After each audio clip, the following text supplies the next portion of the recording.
पाकिस्तान के लिए चीनी सयाहत का खुलना एक बहुत मुस्बत इशारा है। पाकिस्तान ने चीनी सयाहों को खुशामदीद कहने के लिए बड़ी तैयारी कर रखी है। ये साल पाकिस्तान और चीन के दरमियान सयाहती तबादलों का साल भी है। हमारी तवज्जो इस बात पर बहुत ज़्यादा मरकूज है। लेकिन जो हमारी पंजाब की एवरेज यील्ड है वो 20 मन के करीब जाती है। अब ये क्या ऐसे फैक्टर्स हैं, अगर हम लोग चाहें तो ये सारे 70 मन ले सकते हैं, लेकिन सिर्फ एक सीडी फैक्टर नहीं है। ये एक शानदार प्लेटफॉर्म है। पाकिस्तान में आपकी ज़रूरत की मसनूआत मौजूद हैं। मज़ीद पाकिस्तानी कंपनियों की हौसला अफजाई की जाएगी कि वो अपनी मसनूआत यहाँ भेजें और उनकी नुमाइश करें।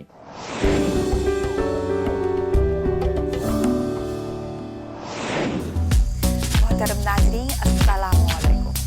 प्रोग्राम पाक चाइना एक्सप्रेस में खुशामदीद। मैं हूं नसरीन। कोविड की वजह से पाकिस्तान और चीन के दरमियान सियाहत के 3 साल खासे अफसरदा गुजरे। साल 2023 को पाक चीन सियाहती तबादलों का साल करार दिया गया है। तवक्को है कि दोनों ममालिक के सियाहती शोबे में तरक्की आएगी। आइए एक साथ देखते हैं। कोविड-19 चीन के इंतजामी इकदामात को ए से बी क्लास तक घटाने के बाद बाहर जाने वाली सियाहत को दोबारा शुरू कर दिया है। आलमी सियाहती मंडी ने इस तब्दीली पर गर्मजोशी से रद्द-ए-अमल जाहिर किया है और चीनी सियाहों का फाल तौर पर खैर मकदम किया है। 8 जनवरी 2023 से चीन मुल्क में आने वाले मुसाफिरों का न्यूक्लिक एसिड टेस्टिंग यानी कोरोना वायरस का टेस्ट और मरकजी करंतना नहीं करेगा और चीनी शहरियों के लिए बैरून मुल्क सफर बतदरीज दोबारा शुरू हो जाएंगे। बैरून मुल्क रवानगी की पॉलिसी की हम आहंगी के साथ बैरून मुल्क रवानगी की तलब बढ़ रही है। आने वाले दिनों में एशिया पैसिफिक खित्ते के अंदर बैनुल-अक़वामी परवाजें मुख्तलिफ बरे-आज़मों के दरमियान चलने वाली परवाजों की निस्बत ज़्यादा तेजी से बहाल होंगी। हम कुछ बैनुल-अक़वामी रास्तों को बतदरीज कम करेंगे। सी ट्रिप की तरफ से जारी करदा 2023 के मौसम बहार के त्यौहार के सफरी खुलासे की रिपोर्ट के मुताबिक गुज़श्ता साल के मौसम बहार के त्यौहार के मुकाबले में चीनी सियाहों के मुल्की और गैर मुल्की सफरी ऑर्डर्स में 4 गुना इजाफा हुआ है। स्प्रिंग फेस्टिवल सियाहत की मकबूलियत सिर्फ एक नुक्ता आगाज है। चीनी सियाहत की मंडी इस साल काबिल जिक्र बहाली देखेगी। चीन वो मुल्क है जिसने कोविड-19 की वबा से पहले बाकी दुनिया के लिए सयाहों की सबसे ज्यादा तादाद पैदा की। पाकिस्तान के लिए चीनी सयाहत का खुलना एक बहुत मुस्बत इशारा है। पाकिस्तान ने चीनी सयाहों को खुशामदीद कहने के लिए बड़ी तैयारी कर रखी है। पाकिस्तान इंटरनेशनल एयरलाइंस ने इस्लामाबाद और बीजिंग के दरमियान परवाजें दोबारा शुरू करने का ऐलान कर दिया है। अगर चीन में कोई सयाहती नुमाइश मुनक्किद हो रही है तो हम अपना वफद वहां जरूर भेजेंगे। हुकूमत पाकिस्तान की तवज्जो का एक शोबा पाकिस्तान में सफर को फरोग देना है। पाकिस्तान के पास दुनिया के बेहतरीन सयाहती मकामात में से एक बनने के लिए सब कुछ मौजूद है। ये साल पाकिस्तान और चीन के दरमियान सियाहती तबादलों का साल भी है। हमारी तवज्जो इस बात पर बहुत ज्यादा मरकूज है। चूंकि साल 2023 को पाक चीन सियाहत के तबादले के साल के तौर पर नामजद किया गया है, दोनों पड़ोसियों के दरमियान सियाहत से मुतल्लिक मुतअद्दिद सरगर्मियां होंगी। ऑनलाइन तबादले पहले ही शुरू हो चुके हैं। हमारा नौजवानों और सियाहती पेशावर अफराद के सकाफती वफूद को चीन भेजने का मंसूबा है और जाहिर है कि हम पाकिस्तान में चीनी सकाफत को फ़रोग देने के लिए चीन से पाकिस्तान आने वाले वफूद को भी खुशामदीद कहेंगे और ऐसा ही चीन पाकिस्तान के हवाले से करेगा। दोनों मुल्कों के दरमियान लोगों के माबैन बाहमी राब्ते को फ़रोग देने और सकाफती और सयाहती तबादलों को मजबूत करने के लिए PTDC महकमा दूसरे महकमों के साथ राब्ता करेगा। हम कारोबारी रवाबित को फ़रोग देने के लिए चीनी सयाहती एसोसिएशंस के साथ भी काम कर रहे हैं। जल्द ही हम वाक़यात और सरगर्मियों के कैलेंडर को हतमी शक्ल देंगे। साल 2023 का आगाज बहुत अच्छा होगा। रोड शोज का इनेकाद किया जाएगा जिनमें तमाम सकाफती तकरीबात होंगी। पाकिस्तान में सयाहत के हवाले से अहम मकामात की नुमाइश की जाएगी। हम चाहते हैं कि हमारे चीनी भाई और बहनें पाकिस्तानी खानों से लुत्फ उठाएं और पाकिस्तान में हमारे उन ब्रांड्स के फैशन को देखें जो रिवाज का हिस्सा बन रहे हैं।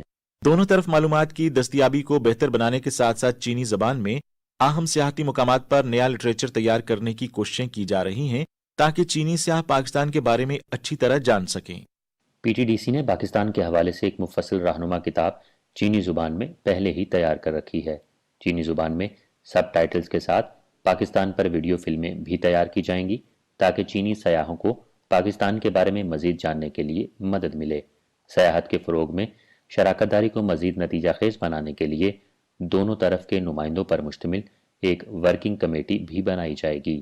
اس جنوب ایشیائی ملک میں قدرتی پہاڑ، سرسبز و شاداب چراگاہیں، خوشنما وادیاں، ٹریکنگ کے لیے خوبصورت راستے، مہم جوئی سے متعلق کھیلوں کے لیے مقامات اور بہت سی آثار قدیمہ کی جگہیں اور دیگر پرکشش مقامات چینی سیاحوں کو مسحور کرنے کے منتظر ہیں۔ پاکستان کی سیاحت کی صنعت میں نئے امکانات فراہم کرنے کے علاوہ اہلکار نے کہا کہ چین نے پاکستان اقتصادی راہداری کے فریم ورک کے تحت سڑک کے بنیادی ڈھانچے کی تعمیر کر کے ملک کی سیاحت کو تبدیل کرنے میں مدد کی ہے۔ سی پیک دونوں ملکوں کے درمیان دوستی کی ایک عظیم مثال ہے۔ ہم پاکستان کو شمال سے جنوب تک، کراچی تک جوڑنے کے لیے موٹر ویز تعمیر کر رہے ہیں اور بندرگاہیں اور ایک ریلوے پروجیکٹ جلد ہی شروع ہونے والا ہے۔ جیسے ہی سی پیک اعلیٰ معیار کی ترقی کے دوسرے مرحلے میں داخل ہوا، ہمیں پہلے سے زیادہ شراکت داریاں، مزید مشترکہ کاروبار اور مزید سفر کی ضرورت پیش آئی۔ ہم جنوب سے مشرق اور شمال تک نئی موٹر ویز، ہائی ویز اور چھوٹی سڑکیں دیکھ چکے ہیں اور سیاحت کے فروغ کے لیے سڑکوں کے نیٹ ورک کی بہتری بہت اہم ہے۔ سی پیک نے نہ صرف پاکستان میں مختلف کاروباری مراکز اور مختلف شہروں تک رسائی بہتر بنائی ہے، بلکہ مختلف سیاحتی مقامات تک رسائی بھی آسان بنا دی ہے۔ بہتر رسائی کے ساتھ بہت سی نئی پیش رفت ہوں گی، جن میں آنے والے برسوں میں سی پیک راستوں کے ساتھ ساتھ سیاحتی علاقوں، نئے ہوٹلوں اور سیاحوں کے لیے ریزورٹس کا قیام شامل ہے۔ مجھے توقع ہے کہ اگر ہم سرحد پار کرنے، سستے فضائی ٹکٹ پیکج اور بڑے شہروں مثلاً بیجنگ، اورمچی، اسلام آباد اور لاہور کے درمیان نقل و حمل کی بہتر سہولت رکھتے ہوں تو چینی سیاحوں کی ایک بڑی تعداد پاکستان آئے گی۔ وبا کے دوران سی پیک کے تحت کام کرنے والے بہت سے چینی لوگ چین واپس چلے گئے اور اب ان کے لیے وقت ہے کہ ایک اچھی سیر کے لیے اپنے خاندانوں کے ہمراہ دوبارہ آئیں۔ پاکستان صرف چینی سیاحوں کو پاکستان مدعو کرنے پر نہیں بلکہ پاکستانی سیاحوں کو چین بھیجنے پر بھی غور کر رہا ہے۔ ٹریفک دو طرفہ ہوگی۔ چین میں شاہراہ ریشم بہت مشہور سفری راستہ ہے جس نے یورپ سے بھی بہت سے سیاحوں کو راغب کیا ہے۔ پاکستان میں بھرپور تاریخ، ثقافت، مسرت اور موسیقی ایک منفرد سفری تجربہ فراہم کریں گے۔ یہ دو ملکی سیاحت کے لیے انتہائی سازگار وقت ہے۔ یہ وقت ہے کہ دونوں طرف سے ویزا پالیسی زیادہ سیاح دوست بنائی جائے۔ ٹور آپریٹرز کی حوصلہ افزائی کی جائے کہ گروپ ٹور پیکج بنائیں تاکہ سیاحوں کے گروپ منظم طور پر ایک متعین سفری راستے پر جا سکیں اور دونوں طرف خوبصورت مقامات دیکھ سکیں۔ ہم چین سے پاکستان اور اسی طرح پاکستان سے چین سفر میں سہولت دینے کے لیے ایک مکمل رہنما کتاب تیار کریں گے۔ ہم ایک طویل، برادرانہ اور شاندار تعلق رکھتے ہیں اور ہمیں اس سے ضرور فائدہ اٹھانا چاہیے۔ میرا خیال ہے کہ کووڈ کے بعد بحالی کے ساتھ ہی لوگ اپنے گھروں سے باہر نکلنے اور پاکستان کو سفر کرنے کی خواہش رکھتے ہوں گے۔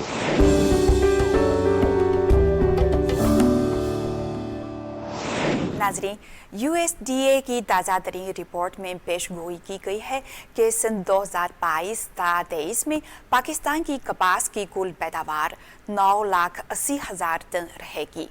اکتوبر کی رپورٹ کے مقابلے میں 1,52,000 ٹن کم ہوئی ہے اور سال 2021 تا 22 کی پیداوار سے 3,26,000 ٹن کم ہے۔ کمی کی شرح 25% تک پہنچ گئی ہے۔ آئیے تفصیلات کے لیے ہماری رپورٹ دیکھتے ہیں۔ جی ایسا ہے کہ ہماری جو ورائٹیز کا پوٹینشیل ہے وہ ورلڈ میں کسی بھی کنٹری کی ورائٹیز سے کم نہیں ہے۔ ہم جو اپنی ورائٹی اپروو کرتے ہیں اس وقت ہم سارے سٹینڈرڈز دیتے ہیں۔ ہمارا 70 منٹس پر ایکڑ تک یہ سٹینڈرڈ جاتا ہے، ٹھیک ہے۔ اب جو ہمارا پروڈکٹیو گروور ہے وہ جب ییلڈ ہمارے کمپٹیشن ہوتے ہیں اس میں 60 من کے قریب بھی وہ پوزیشنز لیتے ہیں، لیکن جو ہماری پنجاب کی ایوریج ییلڈ ہے وہ 20 من کے قریب جاتی ہے۔ اب یہ کیا ایسے فیکٹرز ہیں، اگر ہم لوگ چاہیں تو یہ سارے 70 من لے سکتے ہیں، لیکن صرف ایک CD فیکٹر نہیں ہے۔ مونسون کی بارشوں کے نتیجے میں 2022 میں سیلاب نے پاکستان کو شدید نقصان پہنچایا اور کپاس کے کھیتوں کی ایک بڑی تعداد زیر آب آ گئی، جس سے کپاس کی پیداوار اور ملک میں کپاس کی گھریلو صنعت پر نمایاں اثر پڑا۔ بارشوں کی وجہ سے وائٹ فلائی، جیسڈ جس سے ہم تیلا بھی کہتے ہیں، اس کی بہت زیادہ پاپولیشن ڈیولپ ہو گئی۔ اس کی پاپولیشن کو کنٹرول کرنا بہت ہی مشکل ہو گیا فارمر کے لیے، کیونکہ وہ اوور لیپنگ جنریشن اس میں پیدا ہو گئیں، جس کی وجہ سے بہت سی ہماری جو ہے اس کی گروتھ وہ رک گئی تھی ایک دفعہ، تو یہاں تک کہ اس کے پتے بھی کالے ہونا شروع ہو گئے، فارمر بہت پریشان ہو گئے، کئی فارمرز نے تو اپنی کراپ کو ختم کر دیا کیونکہ اس پہ بہت زیادہ اٹیک ہو گیا تھا ان 2 کیڑوں کا۔ اور اس وقت ہم سمجھتے ہیں کہ کاٹن جینر کافی پرابلم کا شکار ہے، کیونکہ ایک تو کوئی خاطر خواہ اریول نہیں ہے، ہمارے پنجاب میں بھی سندھ کی طرح بارشوں کی وجہ سے کافی کپاس خراب ہوئی ہے، جس کی وجہ سے کپاس فیکٹریوں میں کوئی خاص اس کی آمد نہیں ہے۔